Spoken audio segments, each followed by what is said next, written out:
Obrigada, Isabela.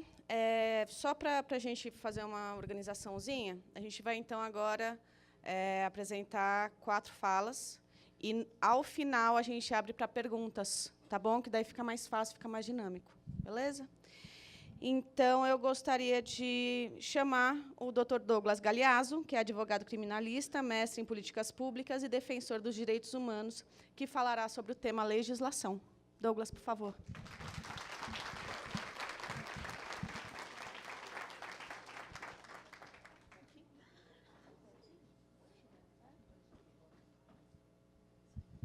Obrigado.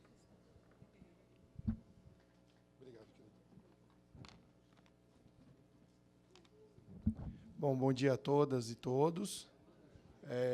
Com muita alegria poder falar sobre o tema de direitos humanos aqui na Casa do Povo, a nossa casa,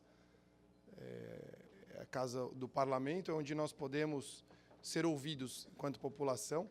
Então, acho que é um motivo de alegria.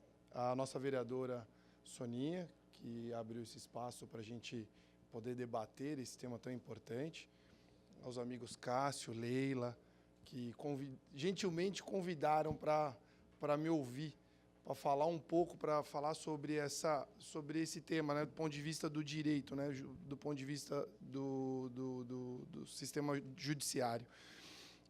Fico feliz também de poder fazer parte da história do Pela Vida. Pela Vida, uma das primeiras entidades, acho que segunda entidade que trabalha com o tema da população que vive e convive com HIV. E eu falo por isso para os meus alunos que estão aqui, também faço essa homenagem também a eles. São meus alunos que estão, alguns se formando, alguns já passaram no exame de ordem, outros estão começando, mas acho que esse é o meu papel como professor, como operador do direito, como advogado, militante de direitos humanos, falar sobre temas essenciais, sensíveis ao nosso dia a dia. Bom, então sou o Douglas. Comecei a minha trajetória com direitos humanos atendendo crianças vítimas de abuso sexual. Fui assistente de acusação nos casos de crianças e adolescentes que eram vítimas de abuso sexual. Na sequência, começo a atender mulheres que eram vítimas de violência doméstica, isso já tem mais de 10 anos.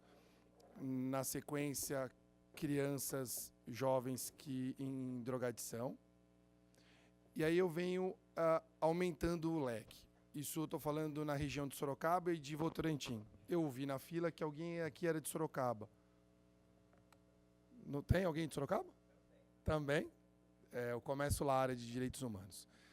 E aqui em São Paulo, por um acaso, eu caio com o tema LGBT, sem ter noção nenhuma do tema, andando pela Boa Vista, via a Secretaria Municipal de Direitos Humanos, que falava sobre o tema LGBT. Perguntei como funcionava, falaram assim, aqui a gente não tem muita informação, mas vai no Estado. No Estado eu fui gentilmente recebido pela Débora e pelo Cássio. A Débora é a psicóloga que está ainda lá na secretaria, e ela me dá uma aula. E eu falei, escuta, como é que eu posso trabalhar nesse tema? Ela falou, espera um pouquinho. Ela ligou, na mesma hora, ela liga para o Mário Schaeffer, que era o presidente do Pela Vida. Ele estava em processo seletivo para advogado. Ela falou assim, pega o seu currículo e vá até lá. Eu estava indo para um almoço com um colega, um delegado que era ali do Detran ainda, ali na Boa Vista. Aí fui para fazer entrevista. Fui o último a ser entrevistado. Eu fui assim, de polo, acho, calça jeans. E todos os outros colegas que estavam fazendo entrevista, todos de terno e gravata.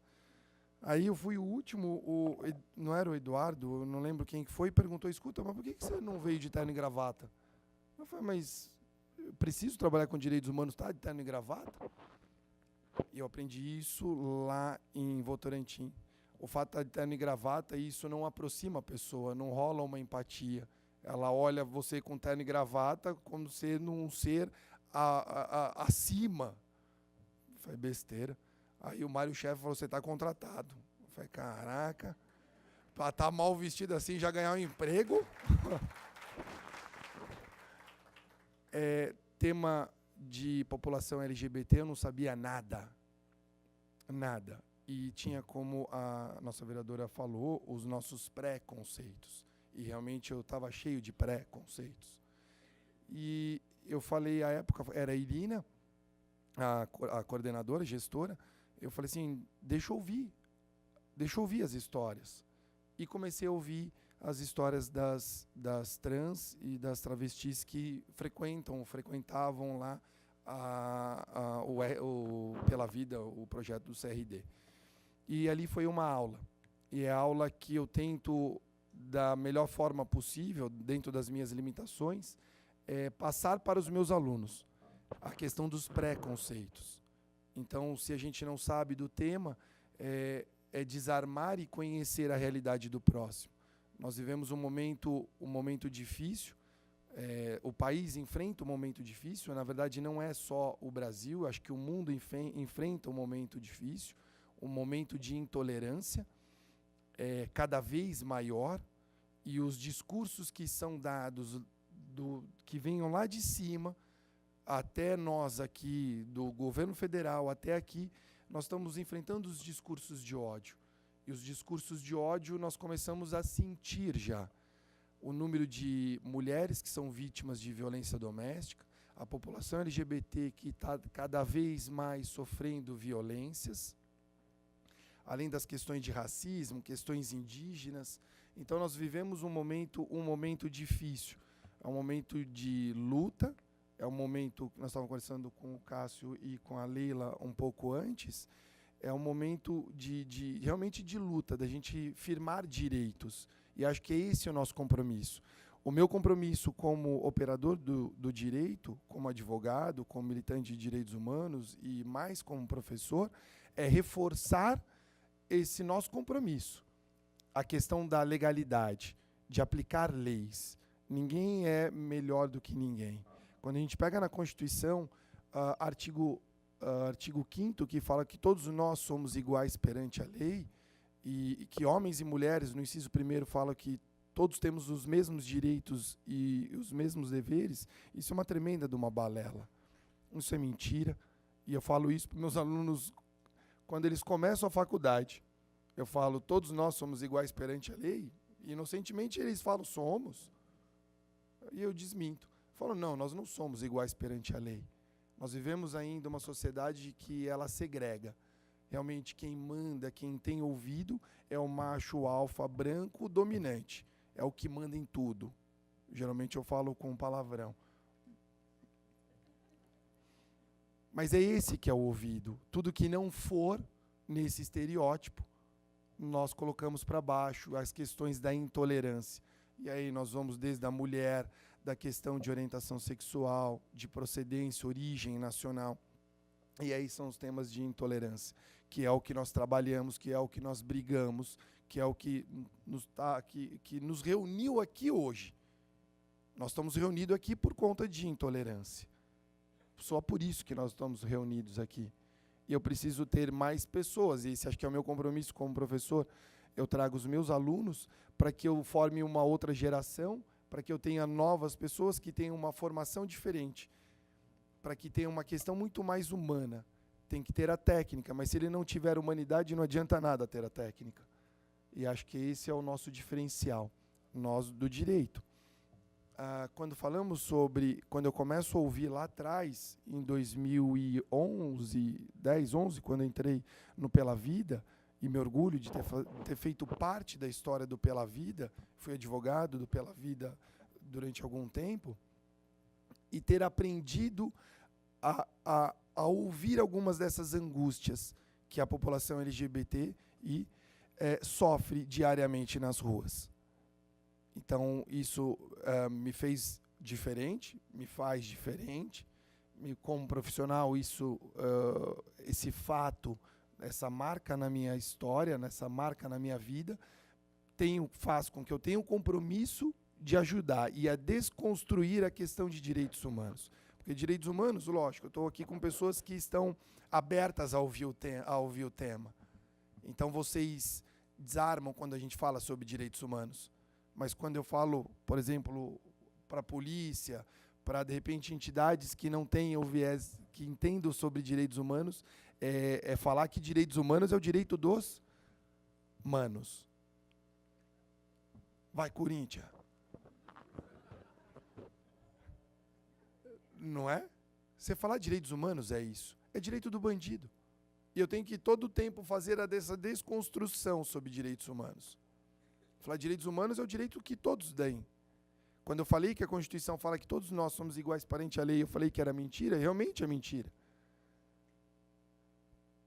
Se realmente eu não precisasse, eu não precisaria ter lei de racismo, eu não precisaria ter feminicídio, não poderia ter nada sobre ECA, sobre o Estatuto da Criança, porque todos somos iguais perante a lei. Para que eu preciso desses instrumentos? Realmente eu preciso. Eu faço o desenho, eu coloco a Constituição como sendo o paraíso.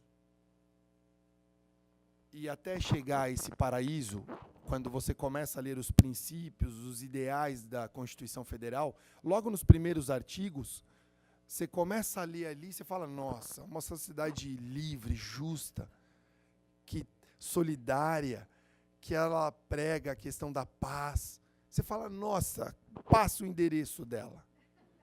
Na verdade, nós não temos. Mas nós queremos aquilo. Só que para eu chegar naquele mundo ideal, nós temos inúmeras desigualdades. Aqui? Obrigado. Nós temos vários buracos aqui, que são as desigualdades. Então, todos nós somos iguais perante a lei? Não, claro que não, tem os buracos. Nós tivemos que fazer, por exemplo, o Estatuto da Criança e do Adolescente. Falou, ó, macho alfa branca dominante, que tinha o poder era do pátrio poder, não era poder familiar, era do pai. Eu tive que tutelar a criança. Falou, ó, você é sujeito de direitos, de garantias. Para tentar. Não significa que eu vá ter. Eu tenho que tentar. Quando falamos sobre racismo, mas todos nós somos iguais perante a lei. Balela. Nós tivemos que tipificar a conduta. Falar que racismo é crime. Mulher. Bom, antes de mulher, peguei idoso. Idoso, ó, a gente não pode jogar o idoso depois que ele ficou idoso e colocar ele no hospital e abandonar ele no hospital. E acontece? Acontece. Eu sou assessor da comissão, estou como assessor da Comissão de Direitos Humanos da OAB. Então, uma entidade de direitos humanos, nome Direitos Humanos. Eu acompanho quase todos os dias casos, denúncias de idosos que são abandonados. Hospitais ligam e falam, tá, eu estou com o idoso aqui, vamos fazer o quê? Não acha a família. Ou a família não vem buscar. Aí eu tive que fazer o Estatuto do Idoso, para tentar igualar. Quando pegamos, por exemplo, mulher. Mulher é difícil. Para vocês terem ideia, não é da área do direito, mas, por exemplo, vocês já ouviram falar que se o macho alfa branco dominante casasse com a mulher e a mulher já tivesse sido deflorada, devolvia? Bom, deflorada é... se já...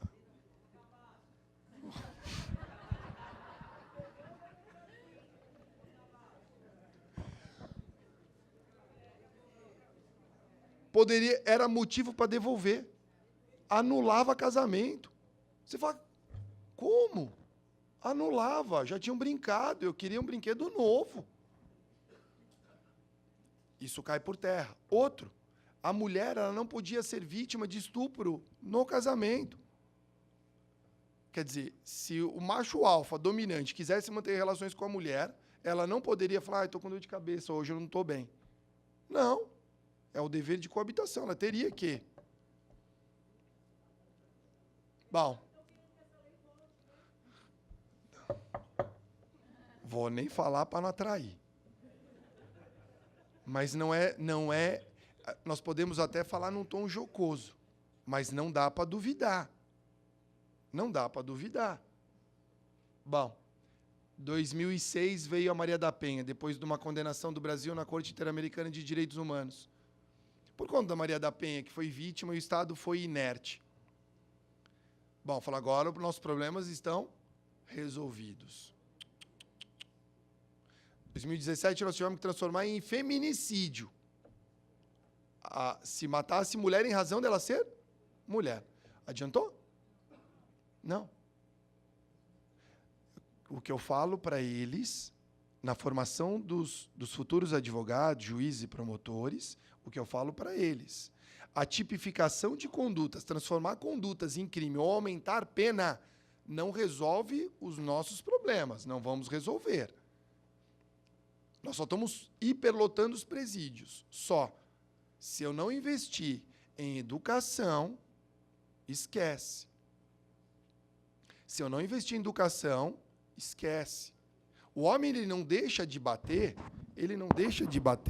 numa mulher, porque ele olha o Código Penal e fala, bom, agora eu não posso bater na minha mulher porque é um crime hediondo. Ele simplesmente bate. Só o crime não resolve. Nós estamos em diversas discussões com relação à violência contra a mulher. E nós não resolvemos, nós não aprendemos. Todo dia a imprensa pega um caso e ela joga na mídia. Ela pega um, mas todos os dias são centenas de mulheres que são violentadas e mortas. E não resolvemos. E eu estou falando isso de intolerância. Quando veio agora, recente, falar que o crime contra a mulher era feminicídio, resolveu? Não. O tema palpitante agora, falando sobre o tema específico da palestra, é a criminalização da homofobia. Esse aqui, ó,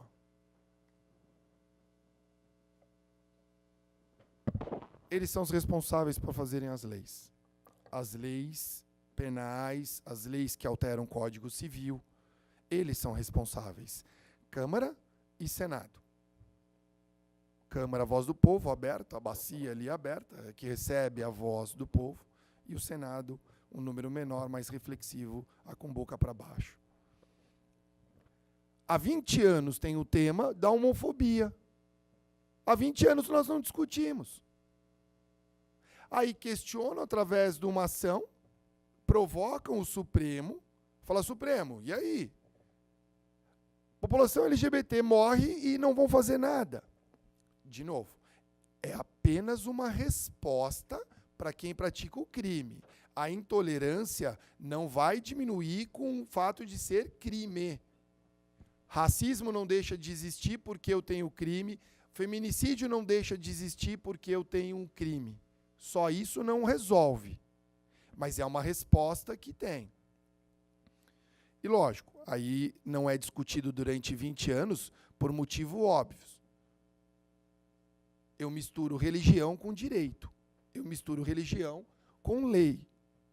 E aí não dá. Então, o Congresso ele é omisso durante 20 anos. Quando foi provocado, véspera do julgamento da semana passada, da homofobia, da criminalização da homofobia, o Senado peticiona no STF, falando, opa, estamos discutindo. Estamos discutindo, 20 anos para vocês discutirem, na véspera você vai peticionar, falar que estão discutindo? Por um voto, deu seguimento na corte, 10 ministros falaram, toca, continua a criminalização, vamos julgar. Quer dizer, não foi o motivo para cancelar, para suspender o julgamento. Vamos julgar. E julgamos. Até agora, deu maioria, não foi julgado ainda, foi julgada uma parte, a outra eles vão voltar agora em junho para analisar novamente o tema. Então vai ser julgado agora o resto, mas já está 6-0. Quer dizer, 6 votos dos 6 primeiros ministros para equiparar essa conduta à questão do racismo. É o ideal? Não, não é o ideal. Realmente não é o ideal. Nós teríamos que trabalhar com um tema específico sobre LGBT, não equiparar. Mas foi a forma que o Supremo encontrou de tutelar uma resposta do Estado para quem pratica essa violência. O que mais angustia, de repente, é ouvir, falar, bom, agora criminalizou a homofobia, como sendo um respiro. Na verdade, não é. O agressor, o intolerante, ele vai continuar agredindo. o agressor ele vai continuar agredindo. O agressor ele continua matando a mulher dele. E não é uma mulher qualquer, de repente uma que ele nem conhece. Tentar justificar. É a mulher que dorme com ele. É a mãe dos filhos. É a mãe dos netos dele. E ele não tem o menor problema em ir matar.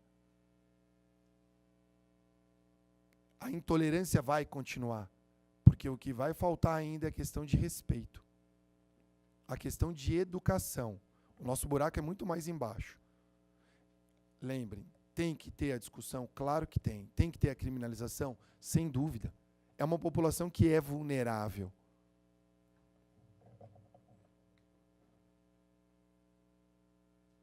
Eu preciso tentar igualar. Eu preciso dar uma resposta. Mas o momento que a gente vive hoje, quando a gente fala sobre a questão de intolerância, e é o que nos reúne hoje aqui para discutir o tema da população LGBT, eu estou discutindo o quê? Boa parte é questão de violência. Tem os alunos acadêmicos da arquitetura que vão apresentar um mapa da violência. Quer dizer, eu não tô discutindo, de repente, oferta de trabalho, vamos ver alguma coisa de diversão. Não, nós estamos discutindo temas que se referem à vida. Quer dizer, o tema que nós estamos discutindo, a sensibilidade, a forma emergencial que nós temos que discutir é de suma importância. E o mais louco, o mais esquizofrênico, é que eu estou em 2019. Eu estou no século XXI.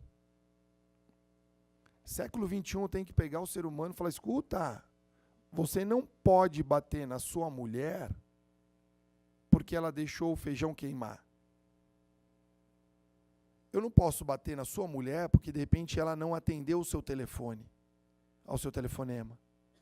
Século XXI. Se eu pensasse algumas décadas atrás, você fala, até entendi, é bem machista. Não, nós continuamos. Quando a gente fala sobre população LGBT, nós temos a lei que foi feita no estado de São Paulo, que foi a 10.948, que foi a de 2001. Ela é a primeira lei que fala sobre a questão da homofobia, só que da esfera administrativa. Não crime. Ele reconhece que existe homofobia com relação a estabelecimentos comerciais, você discriminar cliente, você discriminar na empresa, mas é administrativo, impõe multa. Administrativo é apenas uma sanção.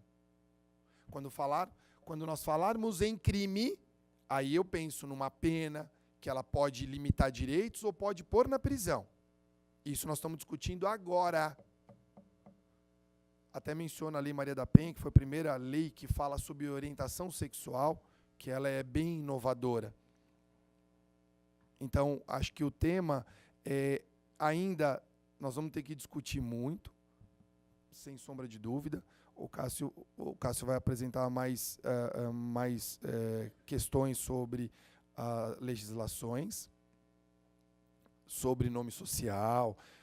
Na verdade, você olha, eu fui até a prefeitura agora, recente, para verificar um negócio de um IPTU, e aí tinha uma placa sobre a questão do nome social. Você fala, porra, é questão de dignidade, é questão de reconhecimento. Nem deveria ter, mas infelizmente nós temos que colocar. Porque eu tenho alguém que se acha superior aos demais e ele coloca um motivo para poder pisar. Como se fosse algum motivo isso. Mais uma vez, vou ficar falando, vocês dão palavra para advogado e professor, aí eu fico aqui a manhã toda. Mas eu encerro. O que foi? Não, depois eu convido para assistir a aula, para ver se vai ser assim. Os meus alunos que estão aqui, eles estão aqui na livre, espontânea.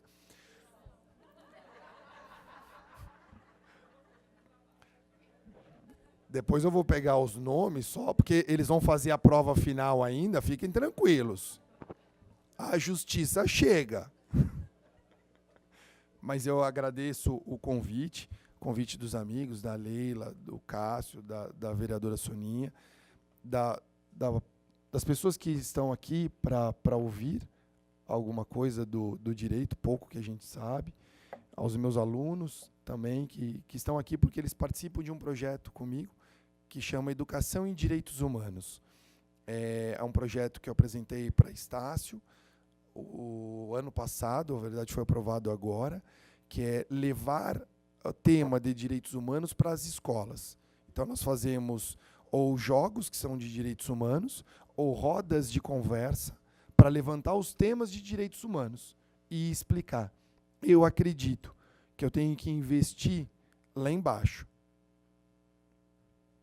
Se eu não tirar a questão do preconceito lá de baixo, eu vou continuar falando em crime, falando em pena, falando em prisão. Se eu não ensinar o pequenininho lá embaixo, que ele não bate na coleguinha, que ele não faz bullying com o amigo, por qualquer forma que ele possa acreditar, eu vou continuar trabalhando, eu vou continuar sendo advogado criminalista. Não por conta desses temas, por inúmeros. Porque a questão do desrespeito, eu estou falando apenas nesses crimes de sangue. Eu tenho os crimes do colarinho branco. Que esse a gente não tem um asco tão grande, né? A gente tem intolerância com os crimes de sangue. Os crimes do colarinho branco a gente aceita. A gente trabalha, até vota. Esse nós temos tolerância. Agora, se eu imaginar o que eu chamo para os meus alunos, eu chamo de banguelo, o descamisado, de acordo com o CEP, que é o Código Penal que ele vai bater, e ele bate mesmo. Ele bate no banguelo, no morador da periferia. Se for jovem negro e mora na periferia, esse é o ideal. Esse é o que vai fazer parte da estatística. E isso é o triste. Você fala, pô, são os meus irmãos. O Estado não dá nada, não fornece nada, mas ele dá um sistema prisional. Isso é o mais angustiante. Esse é o mais angustiante. Os nossos jovens, nossos futuros jovens negros estão morrendo, estão sendo exterminados. E com a política que nós temos hoje, mais ainda. Pega Rio de Janeiro, isso é assombroso. E morre e coloca como... E mães enterram, e eu conto inúmeros casos que acompanhei como cliente ou como comissão, de inúmeros casos de pessoas que foram mortas, a mãe chorando, o filho foi enterrado como ladrão, como traficante, e depois descobre que não foi nada daquilo. Algumas cenas que vocês presenciam nos jornais, uma coisa ou outra aparece, mas isso tem aos montes. Isso tem aos montes. Mas isso é triste. Acho que nós temos, de novo, meu compromisso é com que os meus operadores do direito, que os meus alunos, que vão ser meus colegas, que eles possam falar, que eles possam ser mais militantes de direitos humanos, para que a gente tenha uma população que tenha acesso à informação, que não tolere, que não compactue com a intolerância. Eu nem vou olhar. Apareceu uma placa, tempo esgotado. Mas, mais uma vez, eu agradeço a atenção, a paciência, o respeito de vocês para ouvir aqui as palavras de um careca. Tá bom? Obrigado.